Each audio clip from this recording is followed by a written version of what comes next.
Hola mis queridos hermanos y hermanas, qué bueno estar nuevamente con ustedes de acá, de mi casa a tu casa.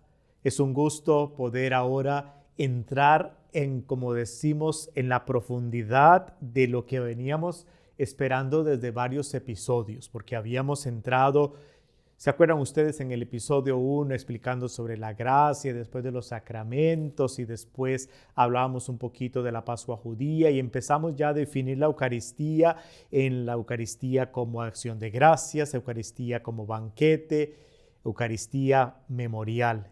Y hoy vamos a iniciar una de las tres partes que vamos a utilizar, o sea, tres episodios para explicar la presencia real del cuerpo y la sangre de Jesucristo, que la Eucaristía es presencia real del cuerpo y la sangre de Cristo, que realmente lo que me estoy comiendo, lo que estoy bebiendo es el cuerpo y la sangre de Cristo. Pero antes de profundizar en esto, salud, un cafecito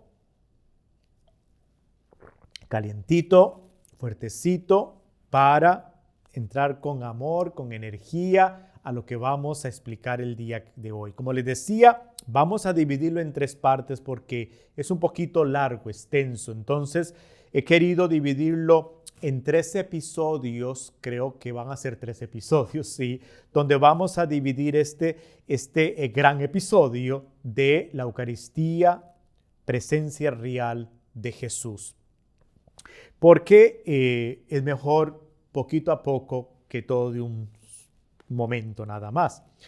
Hay personas, como quizá ustedes muchos han escuchado, y ustedes han oído quizá, que dicen que si llevásemos la hostia consagrada a un microscopio, dicen que no ven a Jesucristo. Algunos han dicho, si llevamos la hostia consagrada a un microscopio, allí no veré a Jesús. Y si tomamos un telescopio, dicen algunos, y miramos al cielo, ahí tampoco voy a ver a Jesús. Pensar así, mis queridos hermanos y mis queridas hermanas, sería como pensar como lo hizo uno de los astronautas que fue una vez a la luna. Cuando llegó allá dijo, como en una forma como de burla, fui al cielo y no vi a Dios. Mis queridos amigos, pensar de esta manera es olvidar algo fundamental, algo importantísimo, y es que a Dios no se le ve con los ojos físicos con los que uno utiliza para ver en el microscopio ni en el telescopio. A Dios se le encuentra con los ojos de la fe, como nos lo recuerda San Pablo. Cuando San Pablo le escribe a los romanos, en el capítulo 8 dice, nosotros andamos por fe y no por vista. Entonces, mis queridos hermanos, ¿no te parece como una locura creer que Dios está escondido bajo las especies de pan y de vino? Sí, es que es una locura, y es una locura del amor de Dios. Es una locura que solo puede venir de ese amor infinito que Dios tiene para ti y para mí y para todos. Hoy en día algunos católicos tienen cierta dificultad en comprender y creer en esta verdad fundamental. Y dicen, bueno, la Eucaristía, dicen algunos, y católicos, es un signo que evoca a Jesús o un símbolo de la última cena. Otros dicen, y católicos, la Eucaristía es un símbolo que me recuerda a Jesús, pero no es realmente su cuerpo. Esto es escandaloso, mis queridos hermanos y hermanas, que yo como católico diga esas cosas, porque no estoy realmente convencido realmente de que eso es el cuerpo y esa es la sangre de Jesucristo. Entonces, realmente la Eucaristía no es un signo, no es un recuerdo, no es un símbolo, como ha dicho mucha gente, que quizás se sientan ahí en las bancas de la iglesia, que se llaman católicos, pero dicen Yo no creo que ahí esté el cuerpo de Cristo. Yo no creo que ahí esté la sangre de Cristo. Es un recuerdo, es un signo, es un símbolo de la presencia de Jesús y nada más. Por eso, la razón de estos episodios. Por eso, el poder sacar el tiempito para poderles explicar a ustedes y que a Jesús no le bastó encarnarse. A Jesús no le bastó hacerse hombre, hacer un hombre como tú y como yo, sino que fue más allá y nos salva. Te salva a ti, me salva a mí, con su redención, con su muerte y resurrección, y que no se queda ahí. Su amor no lo limita a la encarnación, su amor no lo limita a la salvación, sino que quiere quedarse con nosotros, como lo dice en San Mateo, en el Evangelio de Mateo, cuando dice en el capítulo 28, sepan que yo estoy con ustedes todos los días hasta el fin del mundo, sino que su amor lo lleva a querer quedarse en un pedazo de pan, en un poco de vino. Pero entonces surge la pregunta, ¿cómo se explica esta presencia de Jesús en la Eucaristía? ¿Cómo explico esto? ¿Cómo es que voy a decir que ahí está el cuerpo de Cristo si yo lo que veo es pan, sabe a pan, huele a pan, y eso sabe a vino, se ve como vino, pero es la sangre de Cristo? Entonces, para explicar esta verdad de fe tan importante y central en nuestra vida cristiana católica, tenemos que irnos al momento en el que Jesús explica este misterio. Y el Evangelio de San Juan lo explica muy bien en lo que se le llama el discurso del pan de vida, que lo encuentras en el capítulo 6 del Evangelio de San Juan. Cuando Jesús, estando en la sinagoga de Cafarnaúm, dice este discurso.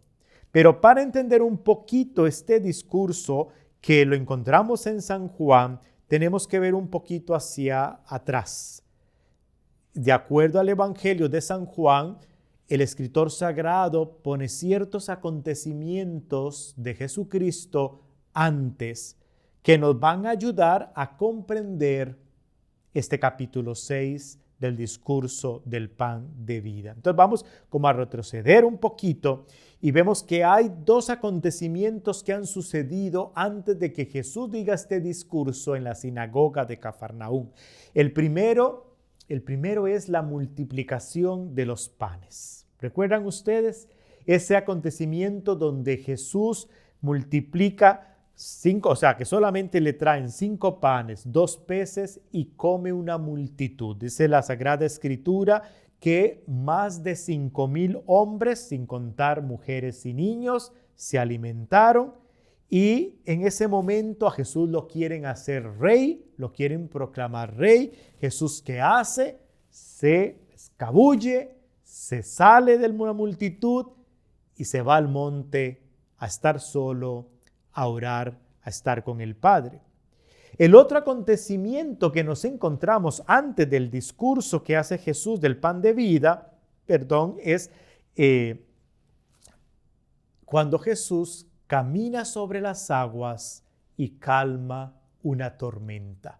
Una tormenta que es de noche o de madrugada ya, donde están los apóstoles en el bote, se hace toda una tormenta y Jesús calma la tormenta, no se hunde, tiene poder sobre la naturaleza, puede calmar la tempestad. Entonces, estos dos relatos tenemos que tenerlos en cuenta, la de la multiplicación de los panes y el de poder controlar la tormenta, que nos van a referir a dos cositas. Una es de que Jesús tiene poder sobre la materia, multiplicando los panes y los peces.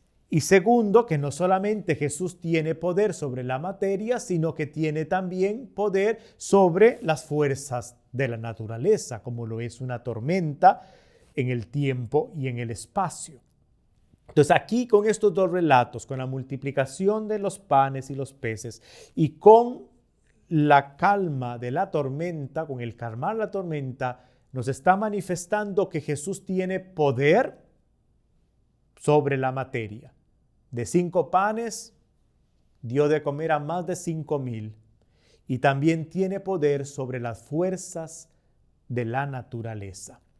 Entonces, si Jesús tiene poder para todo eso, lo cual ni la gente de ese momento, de hace 2000 años, que vio a Jesús físicamente, que vivieron con Él, que estuvieron con Él, y hoy en día también nosotros no tenemos dificultad en comprender, creer de que Jesús tiene poder sobre la naturaleza, que tenga poder sobre la materia.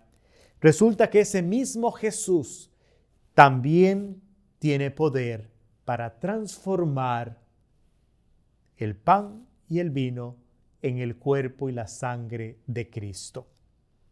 Siguiendo el relato del Evangelio que les decía, Evangelio de San Juan, estamos en el discurso, o vamos a iniciar el discurso del pan de vida, que se da, de acuerdo a la narración del Evangelio, al día siguiente, cuando él ya aparece en la sinagoga de Cafarnaúm.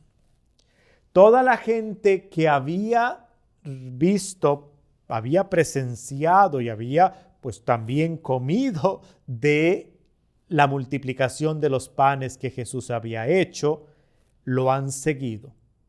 Andaban como locos buscándolo y logran escabullirse por todo el lago de Galilea para llegar al otro lado, a Cafarnaúm, y llegar ahí en ese momento. Entonces, cuando Jesús está dando este discurso, lo está dando sobre todo a todo ese montón de gente que ha venido detrás de él. Y es ahí cuando él pronuncia ese discurso. Entonces, por eso hay que tener muy en cuenta la audiencia. Toda esta gente ha sido testigo del poder de Jesús sobre la materia. Ha sido testigo, incluso sus apóstoles, del poder sobre las fuerzas de la naturaleza al calmar la tormenta y ya no hundirse el bote que se estaba hundiendo. Jesús sabía que la gente no venía porque creía en él. Jesús sabía muy bien que la gente venía porque les había llenado el estómago. Muchos panes, muchos peces gratis. Habían alimentado, se habían llenado su estómago.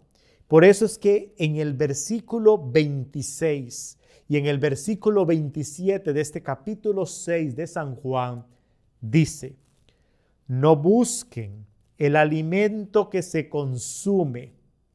¿Cuál es el alimento que se consume? Lo que tú y yo nos comemos: pupusas, tacos, arroz, frijolitos, una lasaña, una pizza, una hamburguesa, unos hot dogs.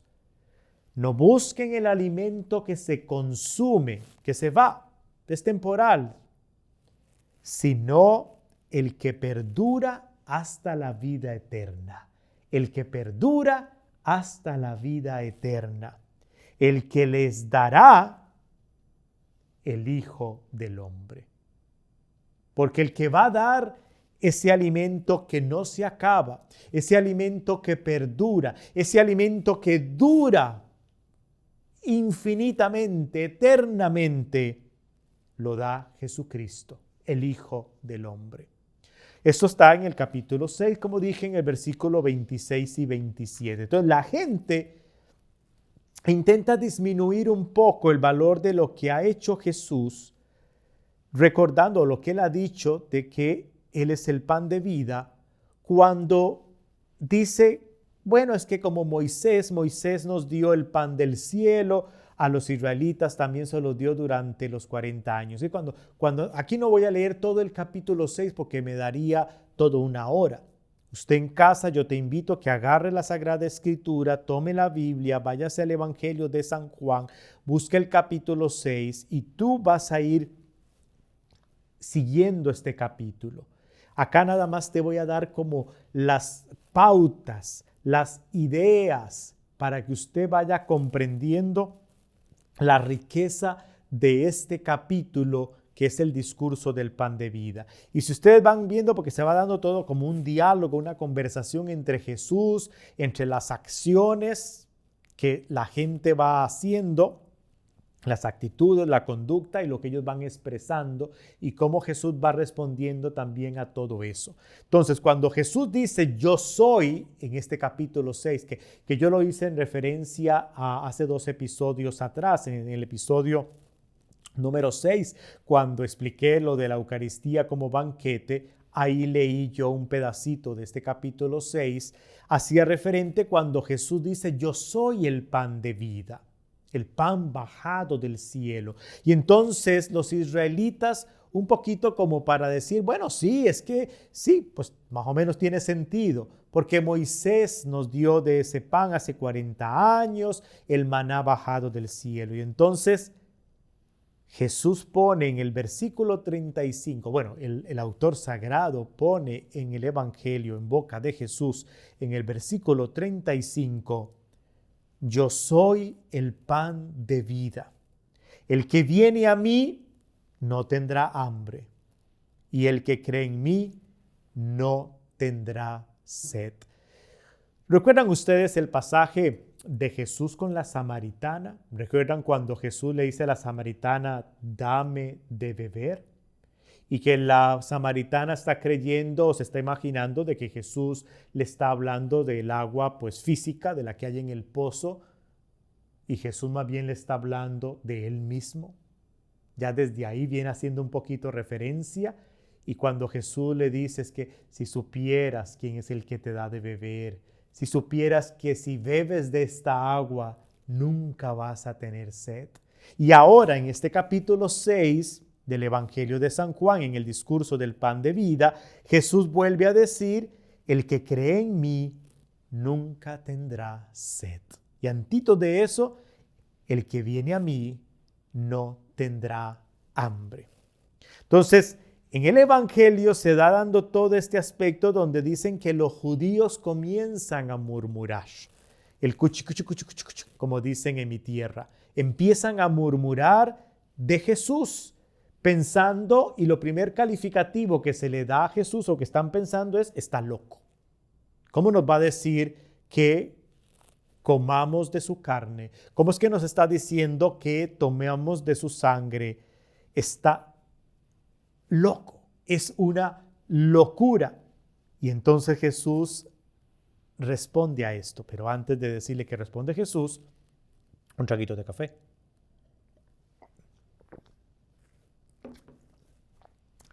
Jesús dice en el versículo 51, ahora estamos brincando al 51 y vea lo que dice Jesús. Yo soy el pan vivo que ha bajado del cielo. Si alguno come este pan, vivirá para siempre. Y el pan que yo daré es mi carne para la vida del mundo. Especifica muy bien cuál es ese pan. Especifica muy bien qué es eso que vamos a beber. Dice, va a ser mi carne. El pan que yo les daré es mi carne para la vida del mundo. Entonces ahora los judíos no solamente están ya murmurando y diciendo, este está loco, lo que está diciendo es una locura, sino que se ponen ya a discutir entre ellos mismos y se preguntan cómo puede este que está acá diciendo este discurso dándonos de comer. Recuerden que la gente que está discutiendo, que está murmurando, fue la misma gente que Jesús les llenó la panza anteriormente con la multiplicación de los panes. Es la misma gente que dice el Evangelio lo querían hacer rey después de que de 5 panes alimentó a una multitud de más de 5,000 personas, porque eran 5,000 solamente hombres, sin contar mujeres y sin contar niños. Esta misma gente que quería hacerlo rey cuando le llenó el estómago, ahora que Jesús dice que hay que comer su carne, no solamente murmuran, sino que ya empiezan a discutir entre ellos, no solamente ya dicen este está loco, El que hace unos días nos dio de comer la panza, ahora este está loco y ahora dice cómo es que nos está dando, dice que nos va a dar de comer de su propia carne. Entonces surge la pregunta, Jesús aquí, cuando está hablando en este discurso, cuando está hablando del pan de vida, ¿está hablando en una forma simbólica o está hablando en una forma literal? Es que esa es la gran pregunta. ¿Y por qué? Porque en otros momentos Jesús ha hablado simbólicamente. Ustedes saben muy bien que Jesús en otros momentos se ha dicho, por ejemplo, yo soy la puerta.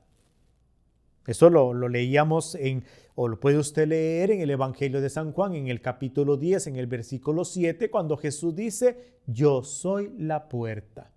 Y si nos vamos al al capítulo 15, Jesús dice, yo soy la vid, ustedes los sarmientos.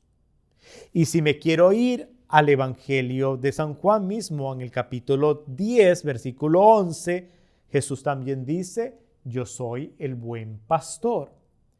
Aquí no hay ningún problema. Aquí sí Jesús está hablando en una forma simbólica. Que Jesús es puerta, que Jesús es un pastor, y no solo un pastor, sino que es un buen pastor, que Jesús es una vid.